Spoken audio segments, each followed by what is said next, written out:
I'm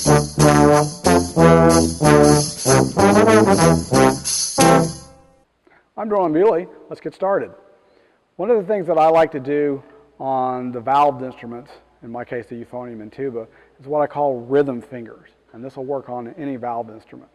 And what you do is you say the articulations out loud, ta, ta, ta, ta, ta, while you work the valves to a piece of music. So for example, if you're working on a song, you can take a segment of it, like say 4 measures, and you're going to say ta out loud if it's tongued or if it's slurred. On the valves, I like to do the articulations of whatever the music has. So let's say I had something that went ta, ta, ta, ta, ta, ta, ta, ta, ta, ta, ta, ta, ta, ta, and I say ta out loud while I do the valves. Now it's very important that you say the ta and the articulations out loud.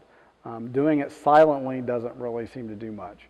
It's a coordination. We're saying it out loud as a substitute for playing.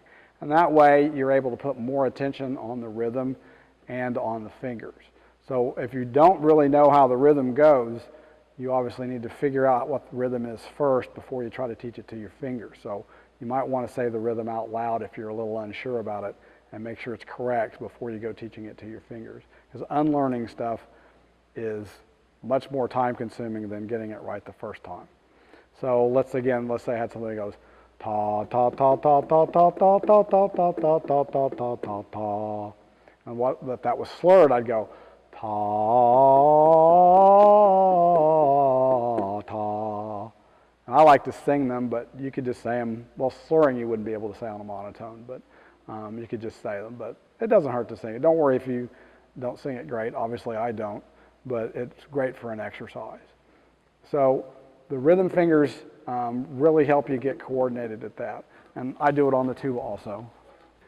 And so, this would really work for any of the brass instruments that have valves, the trumpet, the French horn, if any of you happen to be watching, certainly tuba and euphonium.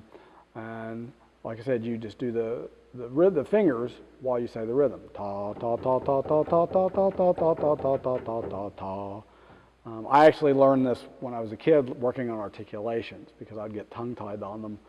I'd practice saying them and I just sort of threw the vowels in as an afterthought. And it surprised me that it was more difficult than I would have expected. So it got my attention and I started using it and I found that I could play things much easier after doing that. So, you might have a combination of something like ta ta ta ta ta ta ta ta ta ta ta ta ta ta ta ta ta ta. And you get good at doing the articulations and the slur patterns and tonguing patterns along with moving the vowels. If you're having trouble with it, like a lot of times you would obviously want to practice this on something that's fast. You want to slow it down to where you can play it, because you always have to be able to, play something where you can practice it. So if it's too fast for you, you've got to slow it down to where you can play it so you can actually practice it. And that way, learn it slow. Again, the harder it is, use less amount of music, like 2 measures or 4 measures. As it gets harder, you want to use a smaller amount of music so you can concentrate on just getting that done. And if it's not so bad, you can use a larger section, but wouldn't do too much. So anyway, that's rhythm fingers. Very helpful in learning to get coordinated at working your valves and playing the notes.